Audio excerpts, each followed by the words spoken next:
She was not the last one off the train.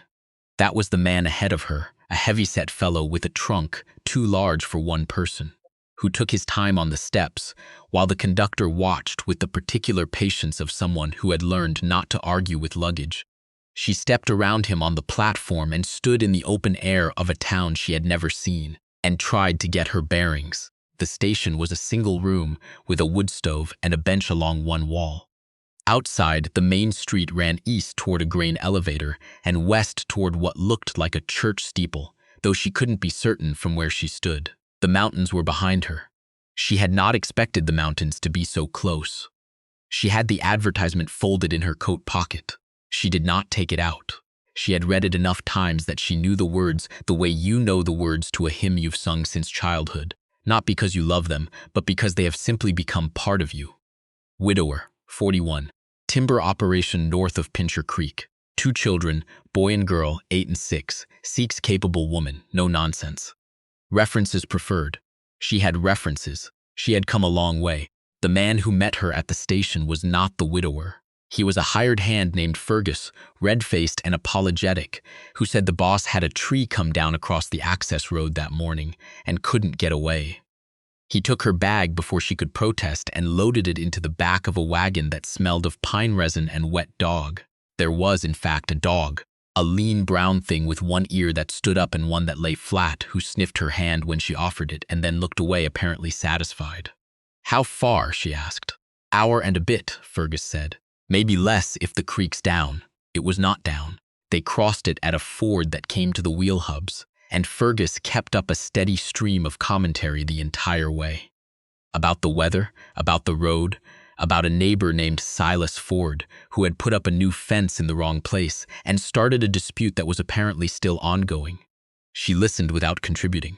She was watching the landscape. The foothills rolled up from the flat land in long grassy waves, and the spruce came down thick on the north-facing slopes, and somewhere in the middle distance a hawk hung motionless against a sky the color of old tin. She had come from Moncton. Before that, from a house she no longer thought of as home, with a man she no longer thought of at all if she could help it. The years between then and now had been various. She had kept house for a retired schoolmaster in Fredericton. She had worked a season in a canneries outside Halifax. She had spent 8 months caring for an elderly woman named Mrs. Parrish, who had died in February in a room that smelled of camphor and dried lavender, and who had left her inexplicably a good wool coat and $40. The coat she was wearing now. The $40 had paid for the train. The house came into view around a bend in the road. A 2-story frame house, white with green trim, set back from the tree line in a clearing that had been carved out of the spruce with obvious effort. There was a kitchen garden on the south side, mostly dormant now, and a woodpile stacked under an overhang that ran the length of the east wall. It was a serious house. Someone had built it with intention. Fergus pulled the wagon up to the front and climbed down to get her bag again, and she told him she could manage it herself, and he looked relieved. The children were on the porch. The boy stood with his arms crossed and his jaw set, watching her the way you watch a dog you're not sure about.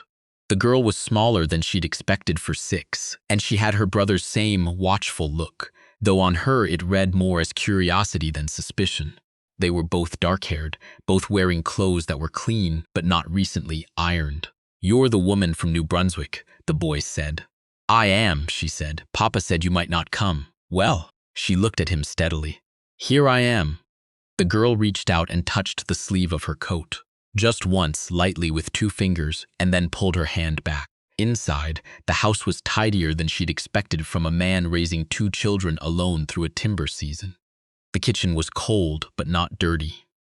There were dishes stacked on the sideboard and a pot on the back of the stove with something in it that had dried to the sides.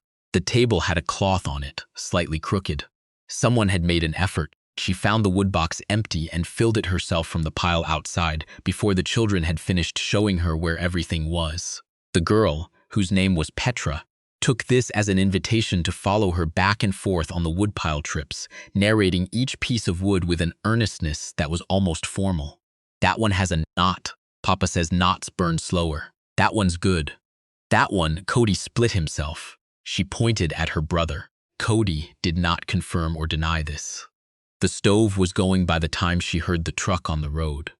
He came in through the back, pulling off his work boots on the mat, and she was standing at the counter, cutting the dried crust off a wedge of cheese she'd found in the cold cupboard. She did not turn around immediately. She had learned something over the years about first impressions, about the advantage of being seen doing something useful rather than being seen waiting. When she did turn, he was taller than she'd expected. His hands were the first thing she noticed, the size of them, and the fact that the right one had a fresh cut across the knuckles, wrapped with a strip of cloth that was already brown at the edges. He had taken off his hat and was holding it in those hands. His hair was dark, going gray at the temples. "You made it," he said. "The train was on time," she said. He looked at the stove, which was going, and the table, which she had straightened the cloth on, and the children who were sitting on the bench by the window with an air of having been there quietly all along. Something shifted in his expression, though she couldn't have said exactly what. "I'm sorry I couldn't come to the station," he said. "The road, Fergus told me," she said. "Sit down. I'll find something for supper." He sat. She found something. In the days that followed, she learned the shape of the place. The timber operation was a mile up the hill. A small crew, 4 men and a skidder cutting selectively on the upper quarter section. He was up before light and back before dark when the days were short, which they were now, and would be for months. The children went to school in town on the bus that came at 7:40 and returned at 4. Between those two facts, her days had a structure she could work inside. She was not a woman who needed to be given tasks. She had never understood the kind of person who required instruction for what was obviously in front of them. Cold cellar needed organizing. The linen cupboard had been packed without system. The kitchen window had a gap at the lower sash that let in a thread of cold air, and she stuffed it with a strip of flannel until she could find caulk. She found caulk in the shed. She did not ask permission for any of this. She didn't think she needed to, but she was also conscious of moving carefully inside someone else's house, touching things that had belonged to someone else, working inside routines that had formed in her absence. There were photographs on the mantel. A woman with the children's same dark hair, laughing at something off to the side of the frame. She did not study the photographs. She acknowledged them the way you acknowledge furniture. They were part of the room, and she moved around them without comment. The children were her first work. Petra she understood almost immediately. The girl wanted company and had learned not to ask for it directly. She would appear in whatever room the woman was working in and begin doing something nearby, drawing, or arranging small objects on the windowsill, or pretending to read while watching the room over the top of her book. She wanted conversation but would accept presence. The woman gave her both when she could, and the second when she couldn't, and Petra seemed to find this adequate. Cody was more difficult. He was 8 years old and conducting himself with the seriousness of someone who had taken on a responsibility he hadn't been given any choice about. He checked the woodbox every morning before school. He knew where the spare fuses were and how to reset the breaker. He had opinions about the order in which the animals were fed, and he communicated these opinions as facts. She listened. She did not contradict him except once, on the 3rd day, when he told her the bread she was making was not how his mother had made it. She looked at him for a moment. "Do you know how your mother made it?" He said nothing. "When you do," she said, "you can show me." It was not kind, exactly, but it was honest, and something in his face acknowledged that, the small adjustment around the eyes that meant he had heard her. The thing she had not anticipated was the quiet. She had lived in loud places, the cannery, a rooming house in St. John where someone played guitar badly every night until 11. The train, which had been 4 days of noise and vibration and strangers. She had not realized how accustomed she had become to noise as backdrop until she found herself sitting in the kitchen. On a Saturday morning, the children at the table with their homework, the stove ticking, the dog asleep in front of it, and nothing else. Just the particular quiet of a house in the foothills, with snow in the forecast and wood in the box, and nowhere to be for several hours. She sat with it. She had not done that in a long time. He came in for lunch and found her still sitting at the table with a cup of tea that had gone cold, and she stood up quickly, which she immediately recognized as unnecessary. She started. "Don't," he said, and went to the stove to pour himself coffee. You don't have to explain sitting down. She watched him at the stove. He moved in his kitchen the way a person moves in a space they know entirely without looking at what their hands were doing. He had built this house, or most of it. Fergus had told her that he and his brother had come out here 12 years ago with a plan and a truck and not much else, and that the brother had eventually gone back east and that he had stayed. "What made you stay?" she asked. It was the most direct question she had asked him in a week. He turned around and looked at her with an expression she couldn't quite read. Not surprised exactly, but considering the trees, he said, and then after a moment the quiet. She looked down at her cold tea. "Yes," she said. The letter came on a Tuesday, forwarded through 3 addresses. It was from her sister in Moncton, which meant it was probably not good news. Her sister only wrote when something had happened, or when she wanted something, and the envelope was thin enough that it wasn't a request. She read it at the kitchen counter while the children were in school, and the house was empty. Her sister had written to say that the man, she referred to him only as him, as though he were weather, as though naming him would give him more presents than he deserved, had been asking around. Nothing specific, just asking. Her sister thought she should know. She folded the letter and put it in the pocket of her apron and stood at the counter for a while, looking out the window at the woodpile.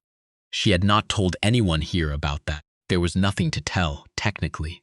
No crime, no paper trail, nothing that would make a formal story. Only the way certain years had felt, and the way she had eventually understood that the life she was living inside those years was not one she had agreed to, and the $40 and the coat and the long train west. She did not want anything from this man she was working for. That was important. She had learned to be careful about want. How it could make you stay somewhere past the point of sense. How it could make you interpret ordinary consideration as something more weighted. She had made that mistake before, in a different direction, and it had cost her. But she also could not pretend the letter hadn't arrived. It sat in her apron pocket all afternoon like a stone, and when he came in that evening and she set down his plate and he said, "You all right?" With the casual attention of someone who noticed things without making a production of noticing, she said, "I had a letter today." "Bad news?" She considered. "I'm not sure yet." He looked at her for a moment and then looked at his plate. "Well," he said, "you're here. That counts for something." She didn't know what to say to that. She poured herself coffee and sat down at the other end of the table with some mending she'd been putting off, and they sat in the same room in the particular comfortable way that they had developed over 3 weeks without discussing it. Him reading or going over the timber cruiser's reports, her with whatever needed doing, the lamp between them, the stove doing its work. After a while, he said, without looking up, "If you needed to make a call, or if you needed someone to know where you are, I've got a phone that works." "I know you have," she said. "Just saying." "I know," she said. "Thank you." The first snow came on a Thursday night. She heard it before she saw it. The way the silence changed quality, went from empty to full, which she had not understood was possible until she had lived somewhere that got real snow. She stood at her bedroom window in the dark and watched it come down through the light above the porch, steady and without drama, and thought about the woodpile and the children and the animal pens and the fact that she had no idea whether the roof above the east wing had been patched since September, which she had been meaning to ask about. In the morning, the children were out of bed before she was. She found Cody in his coat and boots at the door with a snow shovel, and she stood in the kitchen doorway for a moment watching him decide where to start. He started at the step. He was methodical about it in a way that looked learned rather than instinctive.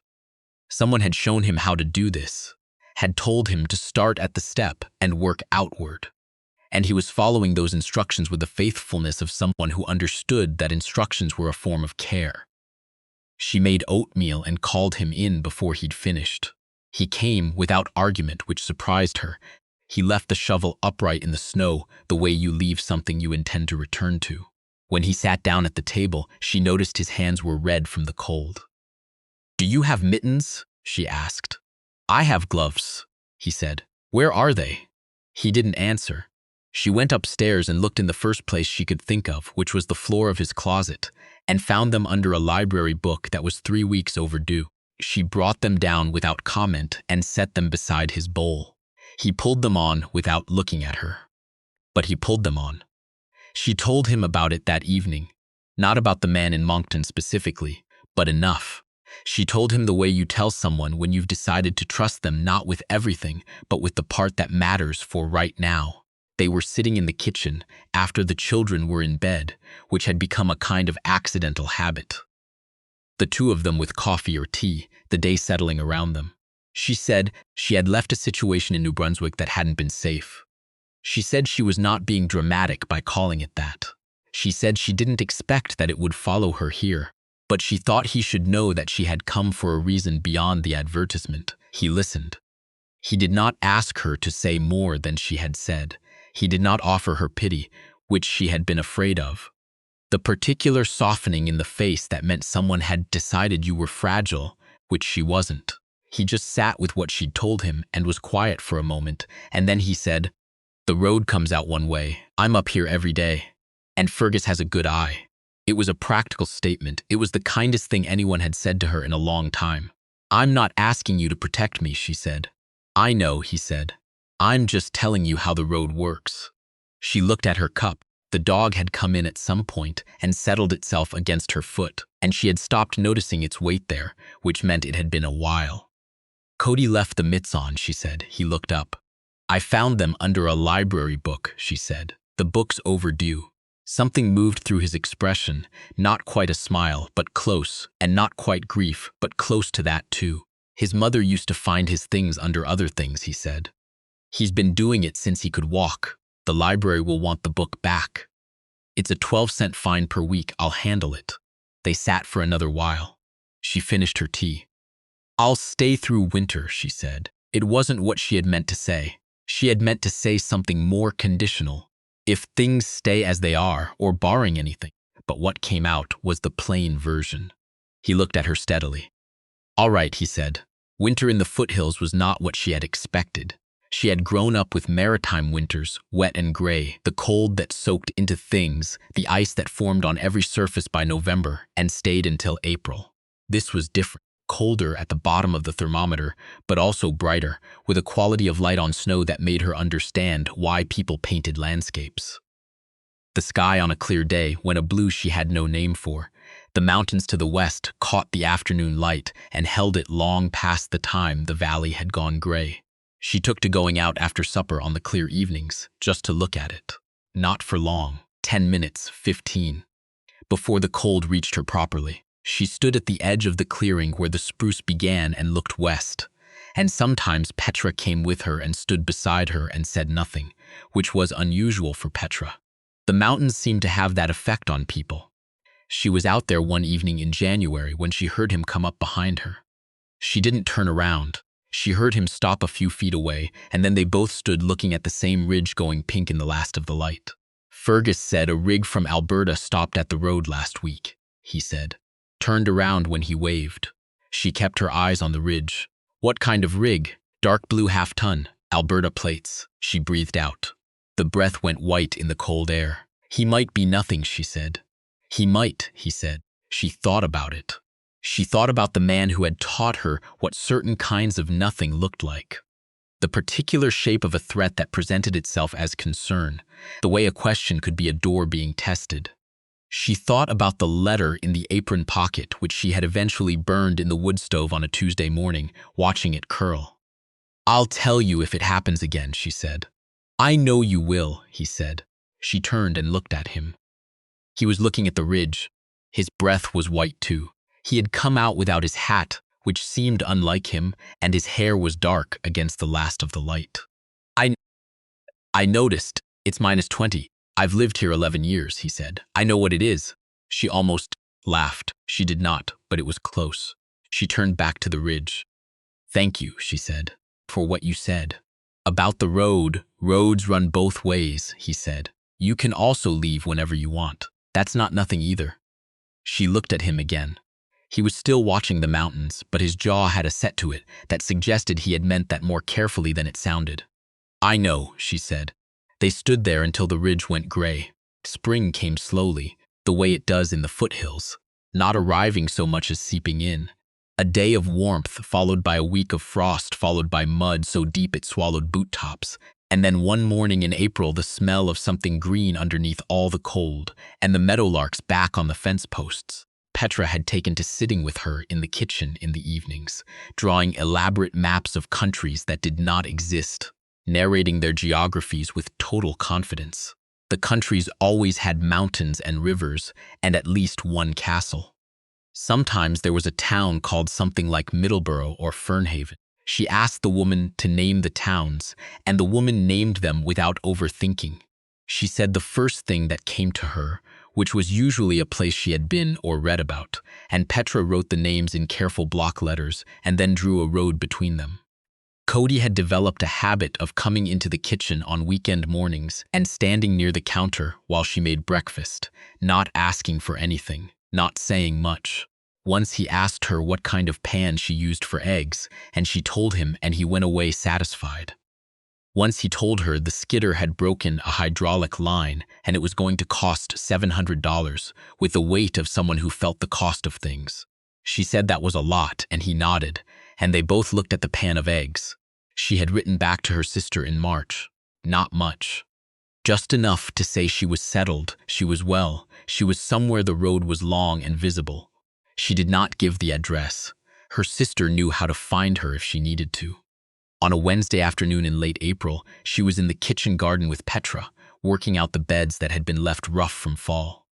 Petra was following behind her with a small trowel, excavating things with the seriousness of an archaeologist. The dog was lying in the strip of sun along the fence. The skidder could be heard faintly on the hill, which meant the hydraulic line was fixed and they were back to work. She heard the truck before she saw it. Her hands stopped on the rake. Petra looked up. "Is that Papa?" She listened. A different engine, coming from the road. She straightened up slowly. The truck came around the bend. And it was Fergus, not the dark blue half-ton, Fergus in the old white pickup with a load of fence posts rattling in the back, one arm out the window though it wasn't warm enough for that yet, driving the way Fergus always drove, which was with a kind of cheerful inattention that should have been alarming but somehow wasn't. He raised 2 fingers off the wheel as he passed. She breathed. Petra was looking at her with the particular attention children bring to adult faces when something is being hidden. "What?" Petra said. "Nothing," she said. "Let's do the next bed." Petra went back to her excavation. She went back to the rake. Her hands were steady. He found her in the garden at the end of the day, when the light had gone long and golden, and the mountains had done the thing with the last of the afternoon where they seemed to come closer. He stood at the gate for a moment before she noticed him. "Good day?" he asked. She considered the beds, dark and turned, ready, smelling of cold earth and something coming. Petra had gone in half an hour ago and left her trowel sticking upright in the soil, the same way Cody had left the snow shovel in January, the way of someone who intended to return. "Yes," she said. And then, because it was true and she was not a person who said things she didn't mean, "A good day." He came through the gate and stood beside her looking at the beds. His right hand was still wrapped, a different cloth now, the old cut healed, but he'd caught it again on something. She had not asked. She had put the antiseptic on the shelf, by the sink where he could find it, and he had found it. "Petra says you named all the countries," he said. "She asked me to. She says one of them is called New Brunswick." It seemed right. He was quiet for a moment. The meadowlark on the fence post sang its 2-note thing and then was quiet too. "I'd like you to stay," he said. He was looking at the garden, not at her. Not because of the house, not because of the children, though that too. Just, "I'd like you to stay." She looked at the upright trowel in the dirt, at the rows she had turned, at the fence line where the dog had been sleeping all afternoon, and wasn't now because he had come to sit at the man's feet when he came through the gate, the way he always did, but also sometimes now sat at hers. She had not been asked to stay anywhere in a long time. She had stayed places, had made herself useful, and then, more than useful, had built routines inside other people's lives until the routines were hers too, but the asking was different. The askings meant someone had looked at her straight on and made a decision. "I know you have an out," he said. "I'm not saying it goes away." "I know," she said. "I just wanted to say it plainly." She was quiet for a moment. The light was going. The mountains were doing the last of the afternoon thing, the pink going rose going amber. She had stood out here through enough evenings now to know all the stages. "Ask me again in fall," she said. "Ask me when the wood's in and the garden's put to bed and you've had a whole year to know what you're asking." He looked at her then. She was looking at the mountains. "All right," he said.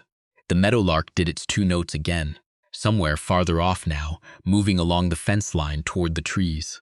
The dog shifted against her foot. She did not move away from the weight of it, neither did he.